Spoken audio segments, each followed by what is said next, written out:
제가 오늘 본문을 읽는데 마치 연극의 한 장면을 보는 것 같았습니다. 마치 2막이 끝나고 3막이 시작되는 그러한 연극의 한 장면으로 보였습니다. 연극 무대에 이제 2막이 끝나고 새로운 3막이 시작이 되었습니다. 커튼이 쫙 열리죠. 대제사장 엘리는 자신의 처소에 누워 있었고 사무엘은 성소에서 자고 있습니다. 정확히 말하면 성소에서가 아니라 성소가 속한 성전에서 자고 있다는 것입니다. 아직 전체 조명은 켜지지 않았습니다. 엘리와 사무엘이 누워 있는 그곳에만 희미하게 빛을 비추고 있습니다. 무대는 거의 미동도 하지 않습니다. 관객들도 숨을 죽이고 무대의 첫 장면을 응시하고 있습니다.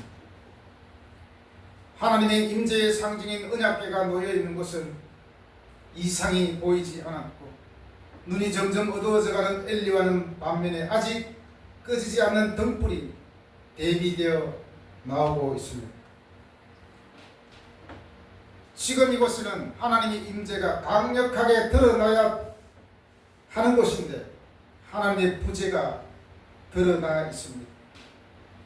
이때 점점 날이 밝아오며 새벽으로 가고 있습니다.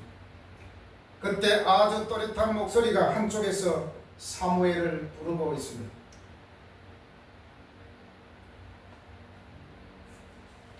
연극 무대에 올려도 될 것 같습니다. 오늘 말씀에서 먼저 엘리 당시의 시대적 상황을 말해주는 문장이 있습니다. 1절에 보니까 여호와의 말씀이 희귀하다. 그리고 뒤이어서 이상이 보이지 않는다.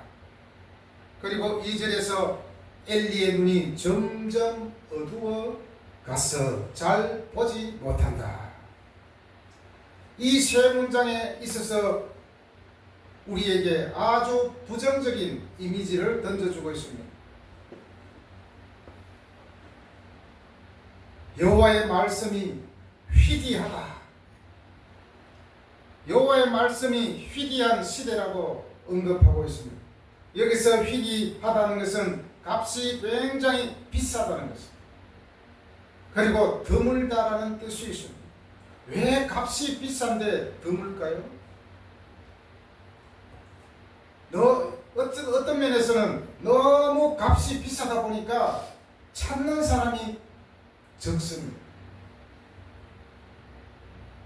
다이아몬드가 시장에, 계산시장에 만약에 있다 치면은 돈 없는 사람은 아예 찾지를 못합니다. 너무 비싸기 때문에. 살 사람이 별로 없겠죠. 당연히 그렇다면은 생산자도 많이 갖다 놓지 않습니다. 하나님의 말씀은 굉장히 비싸고 값진 것인데 찾는 이도 없고 여러 가지로 암울한 시대에 있습니다. 또 하나님도 그 말씀을 백성들에게 잘 드러내고 있지 않습니다. 거의 하나님의 말씀이 중단되었다라고 볼 수 있습니다. 종교적으로 사회적으로 타락하였고 하나님을 제대로 섬기지 못했습니다. 대표적으로 엘리의 아들들의 타락을 보면 그렇습니다. 엘리와 엘리의 아들들의 타락은 그 시대의 모든 부패함을 보여주고 있는 정점에 달했다고 볼 수 있습니다. 하나님은 엘리의 아들들의 부패한 그 제사장직에 대해서 굉장히 불쾌해 하셨습니다. 얼마나 불쾌했으면 아까도 우리가 말씀에 읽었지만 어떠한 재물로도 어떠한 예물로도 속할 수가 없다고 했습니다. 돌이킬 수 없다는 것이죠. 바로 하나님을 멸시하고 예배를 폄하하고 예배를 쉽게 대했습니다. 제사를 굉장히 경멸했습니다. 만약에 오늘날 같으면 성찬식을 하는데 어떤 사람이 성찬포를 막 던진다든지 이렇게 함부로 대하면 어떻게 했습니까? 그것은 바로 하나님을 경멸하는 것이나 마찬가지다.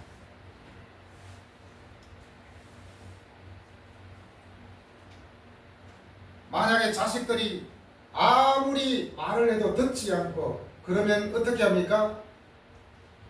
부모들도 한동안 말을 하지 않습니다. 아유, 저놈은 말을 해봤자 엄마 아빠 말도 안 듣고 그냥 침묵합니다. 바로 그것처럼 하나님께서도 얼마나 죄가 많았으면 제사장까지 그리고 성전에서까지 범죄를 한 것을 보고 얼마나 불쾌했겠습니까? 그래서 하나님은 침묵하셨습니다. 한마디로 이런 거죠. 너그 마음대로 해봐라 하고 내버려 뒀다는 것입니다. 로마서 1장 28절에 보면 이런 말씀이 나옵니다. 그들이 마음에 하나님 두기를 싫어하며 하나님께서 그들을 그 상실한 마음대로 내버려 두사. 내버려 둔다는 것은 죄를 짓도록 그냥 포기해 버린다는 것입니다. 그만큼 악하다는 것입니다. 더 이상 손쓸 수가 없습니다.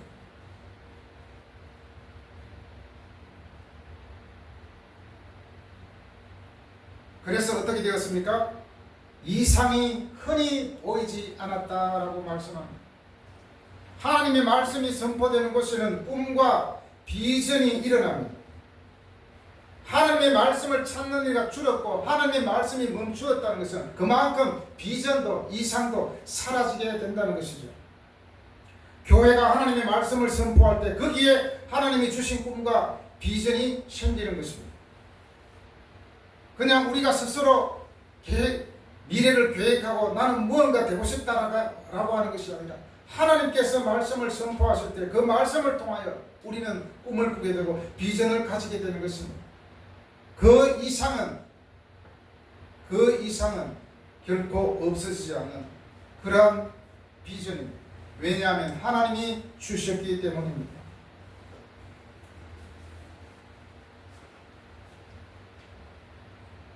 세 번째로 엘리는 눈이 점점 어두워져 잘 보지 못한다고 하고 있습니다. 너무 늙었다는 거죠. 사무엘상 4장 15절에 보니까 엘리의 나이가 98세로 소개하고 있습니다. 그래서 눈이 점점 어둡다는 것은 이제 엘리의 에너지가 다 되었다라는 것이죠. 이 창문을 닫을 때가 됐어. 우리 눈을 마음의 창이라고 그러잖아요. 창문을 닫을 때가 돼가는 거예요. 이것은 이스라엘 제사장직의 영적 실명과 쇠퇴를 상징하고 있습니다. 아, 이제는 다 됐구나. 엘리 집안도 다 됐다. 아들 보니까 더 희망이 없습니다. 아들이 대를 위해서 잘 수행하면 되는데 아들들도 타락해버렸으니까 더 이상 희망이 없다는 거죠. 이제 제사장직의 영향력이 다 되었다는 것을 보여주며 이스라엘에 이제 새로운 지도자가 필요함을 보여주고 있습니다. 우리가 TV 사극에도 보면 나오잖아요. 임금이 늙어서 누워있고 그리고 새로운 왕이 세워질 것을 예고하고 있잖아요. 마치 그것과 같습니다. 이제 새로운 지도자가 필요하다. 그 다음으로 이제 오늘 말씀에서 희망적인 단어 문장이 있습니다. 어떤 것이 있습니까?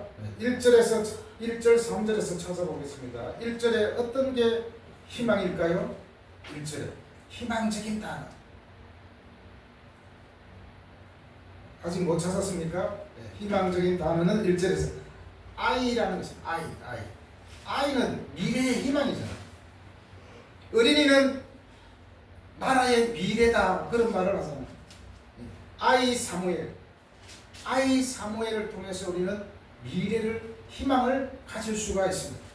그리고 3절에 하나님의 등불은 아직 꺼지지 아니했다. 이 두 가지가 우리에게 희망을 던져주고 있습니다. 현재 사무엘은 아직 어립니다. 그래서 아이라 그랬습니다. 여기서 아이라고 하는데 사무엘은 지금 몇 살 정도가 되었을까요?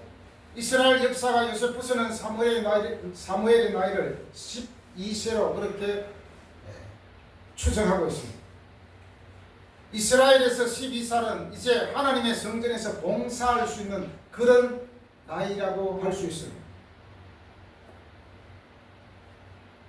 12살은 아주 푸릇푸릇한 나머지 아주 진짜 어리죠.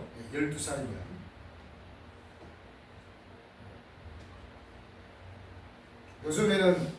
요즘에도 12살 이하에도 보면은 특출난 아이들이 많잖아요. 바로 오늘 말씀에서 아이 사무엘이라는 이 단어를 통해서 장차 미래를 볼 수 있는 것입니다. 그리고 등불이라는 단어입니다. 등불. 하나님의 등불은 아직 꺼지지 아니하였다. 여기서 등불이라는 단어는 소망과 약속 혹은 소망과 약속을 마음속에 품고 있는 사람과 연관되어 있습니다. 이 구절은 사무엘과 같은 사람이 살아가고 행동하는 한 소망이 완전히 사라질 수가 없다는 것을 보여주고 있습니다. 이 등불은 바로 또한 하나님의 말씀을 상징하기도 합니다.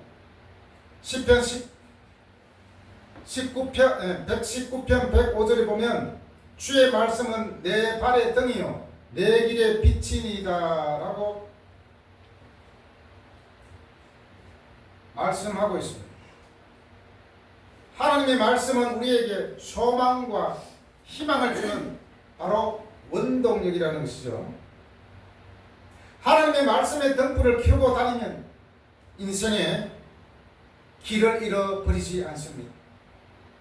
이 하나님의 말씀에 대해서 잘 설명해 주는 신약의 말씀이 있습니다. 히브리서 4장 12절 하나님의 말씀은 살아있고 활력이 있어 좌우의 날선 어떤 것보다도 예리하여 혼과 영과 및 관절과 골수를 찔러 쪼개기까지 하며 또 마음의 생각과 뜻을 판단하나니. 마치 하나님 말씀이 수술하는 칼과 같아요. 예리한 칼. 우리의 골맞던 부분들을 다 도려내는 거죠. 여러분, 말씀을 통하여서 비전을 이루어 나가는 우리가 되기를 바랍니다. 그리고 이 말씀 자체가 하나님이시며 예수 그리스도입니다. 바로 예수님이 우리 인생의 등불이라는 것입니다. 하나님의 등불이 아직 꺼지지 않았다는 것은 이때 시간은 새벽이라 할 수 있습니다. 원래 성전의 등불은 저녁에 켜서 다음날 아침까지 가도록 기름을 조절해서 부어 놓습니다. 아침 되면 저절로 꺼집니다. 그런 면에서 아직 꺼지지 아니했다라고 했을 때 바로 지금 시간이 새벽이라는 것이죠.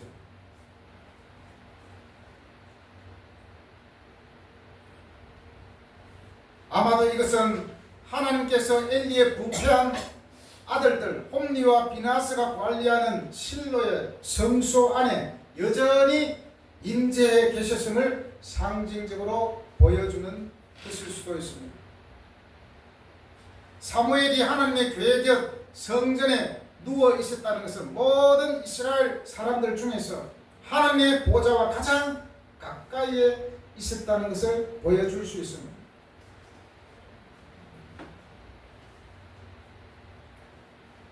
이 궤는 언약궤라고도 하죠. 이 궤 안에는 하나님이 모세에게 주신 십계명 돌판이 있고 그리고 아론의 쌍난 지팡이가 있습니다. 그리고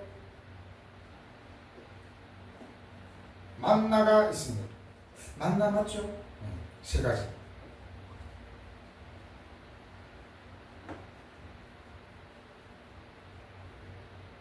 사무엘은 언약궤와 가장 가까운 그런 곳에 지금 머물고 있어요. 12살인데 밤새도록 자기는 자겠지만 항상 깰 준비가 되어 있었습니다. 바로 그때 하나님께서 사무엘을 부르게 됩니다. 아직 불이 꺼지지 않는 바로 그때에 사무엘아 사무엘아 여호와께서 사무엘을 부르게 됩니다. 내가 여기 있나이다. 그런데 사무엘은 엘리에게로 달려가서 내가 여기 있습니다라고 말합니다. 달려갔다는 것은 항상 대기해 있다는 것입니다. 군대 가면 5분 대기주가 있잖아요. 비상이 울리면 5분 만에 출동을 해야 돼요. 마치 그것처럼 사무엘은 즉시로 엘리에게로 달려갔습니다. 왜냐하면 엘리는 주인입니다. 그리고 요즘 말로 하면 엘리는 슈퍼바이저입니다. 가르치는 사람이죠. 하나님이 사무엘을 불렀지만 사무엘은 엘리가 부르는 줄 알고 달려가게 됩니다. 시력이 나빠서 기본적인 필요조차 혼자 해결할 수 없는 엘리는 아마 밤에도 사무엘을 어쩌면 자주 불렀을 것입니다. 그래서 이때도 즉시 달려갔습니다. 그러나 한밤중에 이름이 불리는 것을 듣고 엘리라고 생각하는 것은 전혀 이상하지 않습니다. 왜냐하면 아직 한 번도 사무엘은 하나님의 음성을 직접 듣지 못했기 때문에 아직 여전히 12살 이전까지는 견습생이잖아요. 지금도 물론 아직은 엘리의 뒤에 뒤를 이어 바톤을 받지는 않았습니다. 그런데 여기서 우리가 사무엘에 대해서 발견할 수 있는 것은 굉장히 겸손함을 발견할 수 있습니다. 더 놀라운 것은 영적으로나 신체적으로 쇠퇴하면 엘리의 아들들은 타락하여 교만이 하늘을 찌르고 하나님과 아버지 대제사장의 말을 듣지 않는 그러한 망나니 형제들이 있었는데 그 사이에서도 사무엘은 항상 순종할 자세가 되어 있었고 하나님을 잘 섬기고 있었다는 것이 굉장히 사무엘을 통해서 놀라운 것을 발견할 수 있습니다. 여러분, 그런 더미에서도 장미가 피고 쓰레기 매립장에서도 국화가 피어납니다.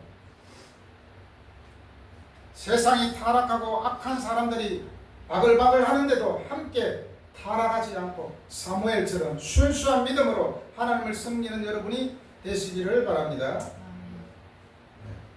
여러분, 친구 따라 걸음지고 장이 간다는 속담이 있잖아요.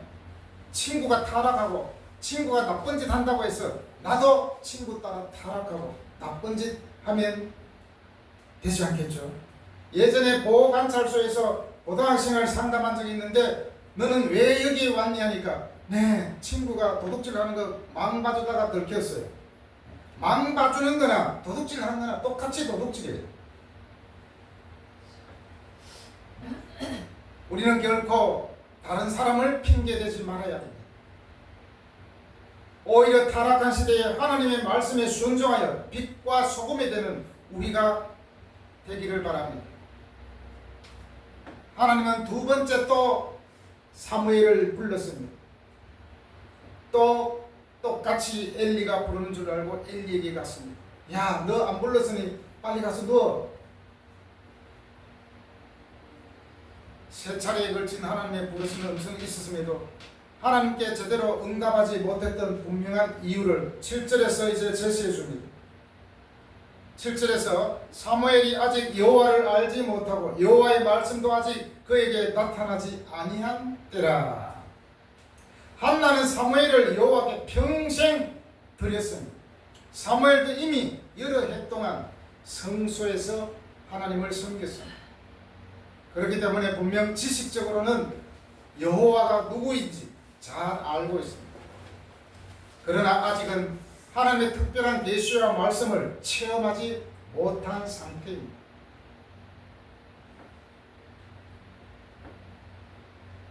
다시 말해서 그는 이스라엘의 경건한 다른 사람들과 마찬가지로 하나님을 알고 있었을 뿐 선지자로 누리게 될 직접적이고 인격적인 말씀의 계시는 아직 받지 못했다는 뜻입니다.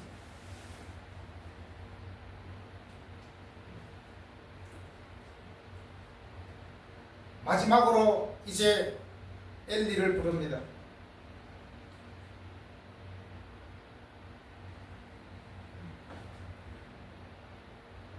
그때 이제 8절에서 이제 여호와께서 사무엘을 부르신 줄 엘리는 깨달았다고 말하고 있습니다. 만약에 또 너를 부르면 여호와여 말씀하옵소서 주의 종이 듣겠나이다 하고 그렇게 일러줍니다. 이 표현은 말씀하시는 하나님께 대한 지극한 존경을 나타내며 하나님의 말씀에 대하여 겸손한 마음으로 받아서 적극적으로 순종하겠다는 의지를 보여주는 태도입니다.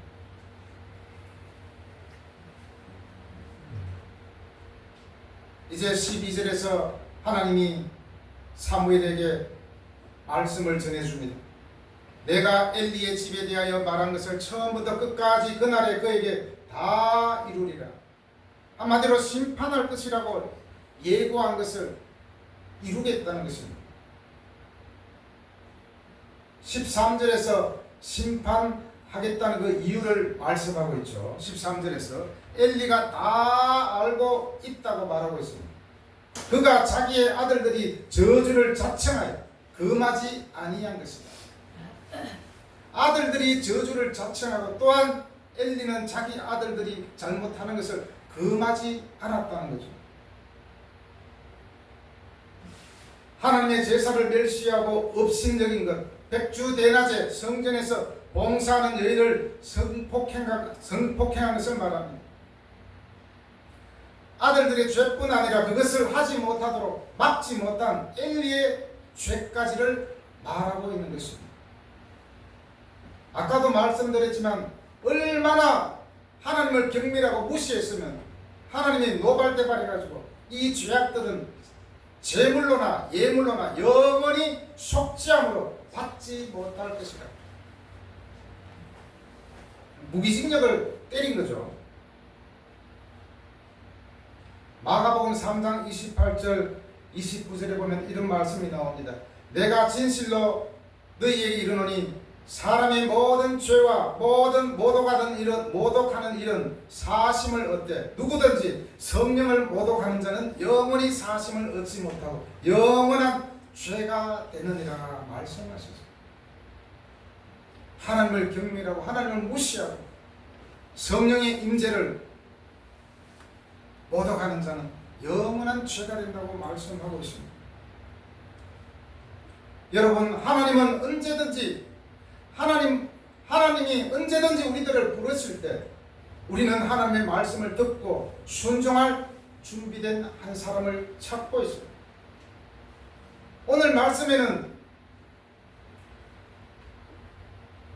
점점 이제 엘리의 아들들은 크게 나타나지 않습니다. 드디어 이제 사무엘에게 하나님께서 직접 말씀하셨습니다. 분명히 엘리에게 말씀을 직접 해야 되는데 사무엘을 통해서 말씀하셨다는 것입니다.